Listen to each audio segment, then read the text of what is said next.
Atrial fibrillation, or AF, is an irregular heartbeat. It is caused by a breakdown in the natural pacemaker that is responsible for making sure that the 4 chambers of the heart contract in a coordinated way to pump blood around the body. Under normal circumstances, the pacemaker first makes the 2 chambers at the top of the heart, called atria, contract, squeezing blood into the 2 lower chambers, also known as ventricles. These in turn are triggered to contract, pushing blood out of the heart, into the arteries, and out to the body and the lungs.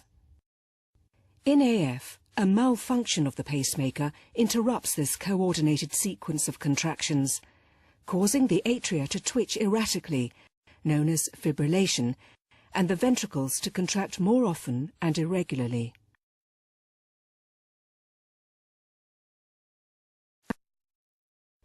In AF, the heart works less effectively as a pump, with the result that there are areas within the heart where blood flow is slow or stagnant.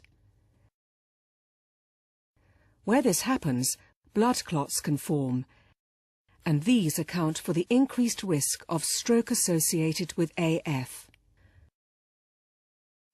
The problem with a blood clot in the heart is that some or all of it can break away and travel along an arterial highway directly into the brain.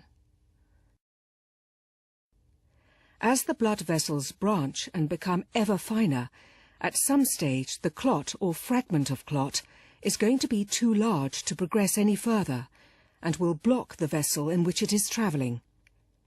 This means that the surrounding area of the brain can no longer receive oxygen delivered by the blood, causing the nerve cells to stop working and ultimately die. This complication is called a stroke, or more precisely, an ischemic stroke. Because clots that form in the heart may be quite big, they can block wide vessels that supply large areas of the brain.